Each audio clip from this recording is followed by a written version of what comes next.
The doors to Parkland's most infamous building getting unlocked. It's exactly as it was the day of the shooting, minus the victims. For a delegation from Capitol Hill. An MSD survivor starting a project. And it was really cool to just see people come together. To pull Americans toward the polls. Bracing for a possible record. The skies will be extremely busy this Thanksgiving. Ahead of Thanksgiving weekend. These stories and more coming up on Newsbreak.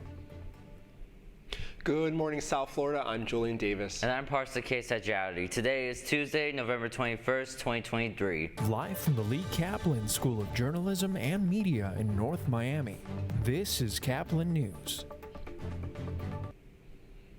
Tragedy tour as a group from Congress gets one last look at the scene of the Marjorie Stoneman Douglas school shooting. The congressional leaders were in Parkland getting a first-hand look at the horrors of the 2018 school shooting. The bipartisan group walked all 3 floors of the 2100 building yesterday. This is the second congressional delegation to visit the building. Florida's Jared Moskowitz was there both times. The building is literally a time capsule. It's exactly as it was the day of the shooting, minus the victims. Every backpack that was there, every shoe that fell off, the homework that was on the desk, what was on the dry erase board that day, it's exactly as it was, and it's unique because they wanted to keep it that way for the trials. The building is scheduled for demolition at the end of this school year. From the tragedy of the Parkland shooting comes several nonprofit organizations. Caplin News reporter Alexandra Howard was recently in Washington, D.C. for an event thrown by the My Vote Project, which is co-founded by MSD survivor Sari Kaufman. Florida International University students who are interning for the semester in Washington, D.C. joined a conversation with young adults from local universities in the area up north to understand the importance of civic participation in local and national elections. This event was from the My Vote Project, which is a nonpartisan organization that provides simplified resources for voters to better understand candidates and policies on their ballot. Executive Director and co-founder of the My Vote Project, Gita Stolberg, helped lead the event and explain why she wanted the young crowd to discuss Florida Senate Bill 266 that limits diversity, equity, and inclusion in higher education. Right now we're focusing on Florida laws for this conversation, obviously because we're at FIU. But we are in communities, throughout the United States, and we try to focus locally because really politics is local, right? Everything starts locally. So if we can have people talk about the things that affect their daily lives, then we can start to show how it's connected to the more national issues. The audience was originally divided in half to debate, one side for the bill and the other against. But the students' passion for inclusivity and politics transformed it into a safe space to express their opinions on how they see legislation impacting society. Bella Urbina, who is an FIU student and friend of the My Vote Project's co-founder, Sari Kaufman, explained how proud she was to see the event she helped create bring so many people together. The favorite part about the event was just hearing everyone's point of view. Like I said, FIU is a Hispanic serving institution. We all come from different places and backgrounds. We had someone from Marco Rubio's staff come here. We had interns from my think tank that I work at. And it was really cool to just see people come together and have a really cooperative community conversation on how we can bring the community together and make change. The My Vote Project plans to form more of these events to help voters become more prepared for the 2024 presidential election. Reporting at Florida International University in Miami, I'm Alexandra Howard. Back to the polls in Miami Beach today to settle the race for mayor. The two candidates in the runoff are the top two finishers from November 7th, Michael Gongora and Stephen Miner. There's a runoff because none of the mayoral candidates secured 50% of the votes. The Miami Herald is endorsing neither candidate after writing editorials accusing both of professional misconduct. Give Miami-Dade crunches numbers. Last week on Thursday, your neighbors raised millions for South Florida charities. Caplin News reporter Daniela Dolke was on hand for the Give Miami-Dade events. The Miami Foundation is hosting an event called Give Miami-Dade, where thousands of nonprofit organizations come together to raise awareness for a great cause. About how many people get involved and give back. I'm hoping that we'll see 100,000 donations and people volunteering their time and their money, finding a cause they care about. I hope we'll see tens of millions of dollars come in. But the more important thing is that everybody in Miami gets involved and gives back. happy that we have more than 1,000 organizations raising funds. So when you add up the organizations and each of the staff members of these organizations, we're already talking about thousands of leaders showing up for Give Miami Day. But then you add the layer of donors. And last year we had more than 50,000 donors on Give Miami Day, and this year we're aiming to go higher. We are here to remind people that you're not defined by one experience, but rather the way you manage it. And so what we do is we provide mental health services, childcare, empowerment support groups, and really we're just an extended family to people that have gone through a tough journey or a tough experience in their life. Last year, Give Miami Day raised about $32 million, and today they have raised over $17 million so far, and much more to come. Live from Miami-Dade College, for Caplin News, I'm Daniela Tolki. This Thanksgiving holiday, travel is expected to be the busiest in years. According to AAA, more than 2.5 million Americans will fly this week, and long lines could be met with the shortage of staff. To help combat the hurdle, the FAA is teaming up with colleges that offer specialized fields in aviation.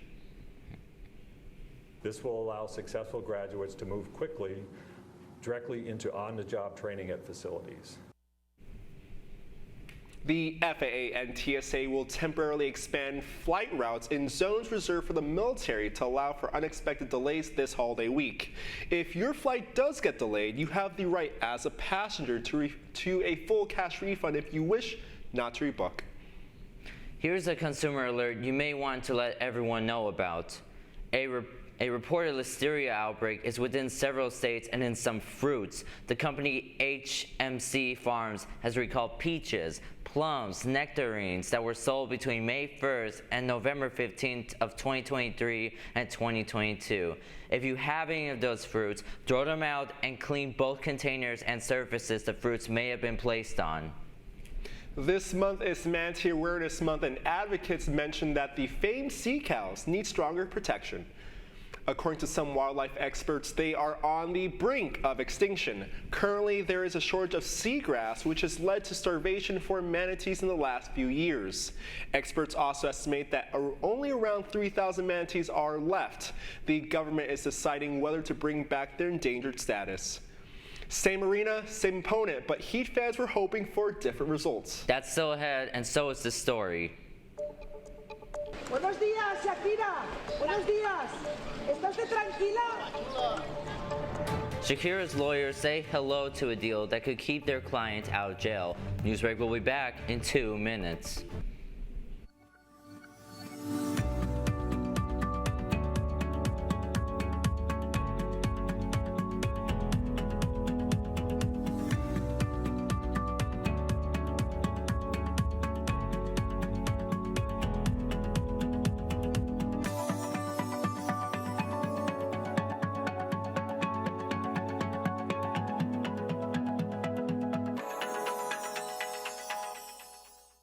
See us dream. See us remember. See us protest. You matter. Your feelings matter. Your identity matters. Everything about who you are matters. See us fight back. See us rebuild. See us shatter stereotypes. See us inspire. See us united. See us now. There are 16 million children struggling with hunger in America. That's 1 in 5 daughters, sons, neighbors, and classmates who don't know where their next meal is coming from. Yet billions of pounds of good food go to waste every year. It's time we do something about it. Feeding America is a nationwide network of food banks that helps provide meals to millions of kids and families in need. Visit feedingamerica.org to help them feed even more. Together, we can solve hunger. Together, we're feeding America.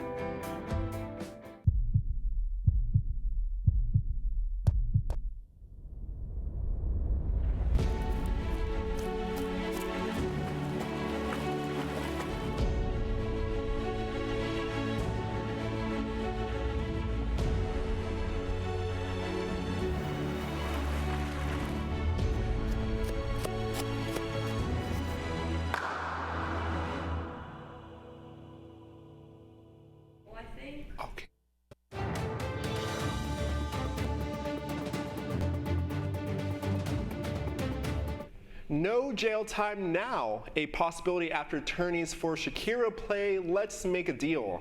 The famous pop star Shakira is in Spain due to a highly publicized tax evasion trial. She and her hips may have found a loophole in order to avoid the trial entirely. As CNN's journalist Al Goodman reports, Shakira had made a last-minute deal that took place right before the legal proceedings were about to start. The compliance agreement was read out loud in the Barcelona courtroom by the presiding judge, and all the parties there, including the prosecutor and Shakira, said out loud that they accepted it.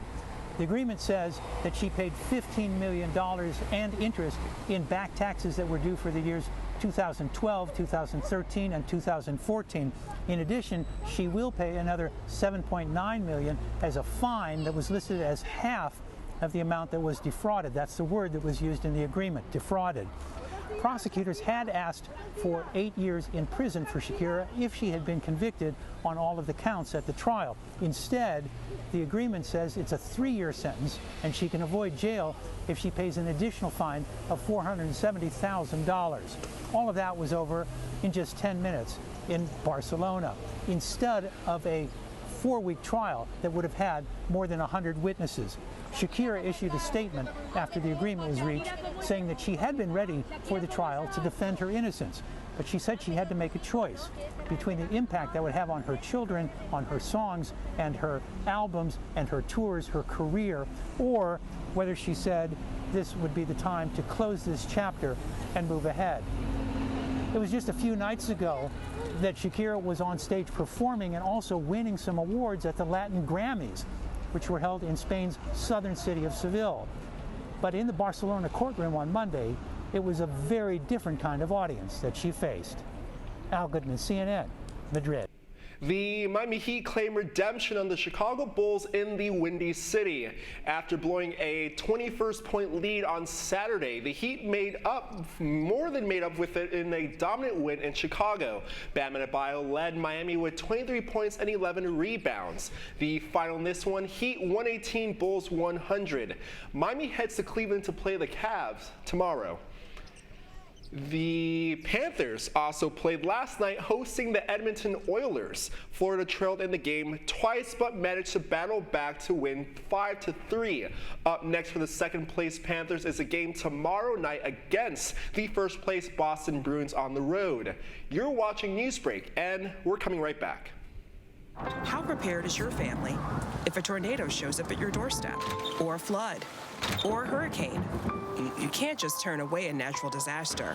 That's why it's important to go to ready.gov/plan now. It has the tools and tips you need to make an emergency plan with your family. So if disaster comes knocking, let's go. You'll be ready to help keep your family safe. It's just a pizza. Yes. Make a plan today.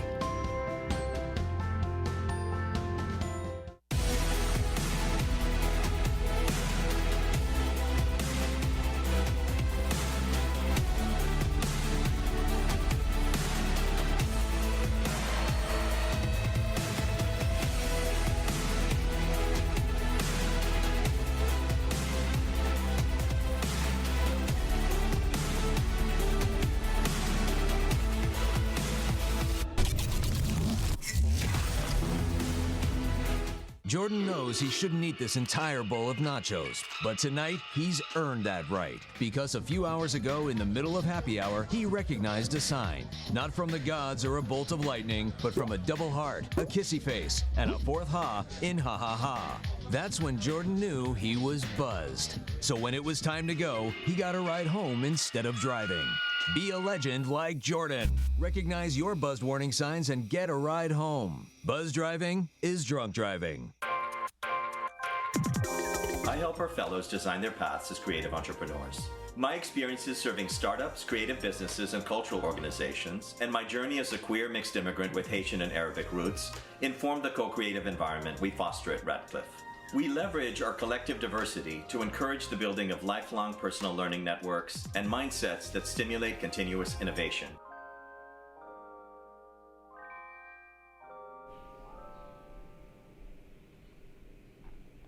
And that's all the time we have for Newsbreak. I'm Parsa Sajadi. And I'm Julian Davis. Get more news anytime at caplinnews.fiu.edu.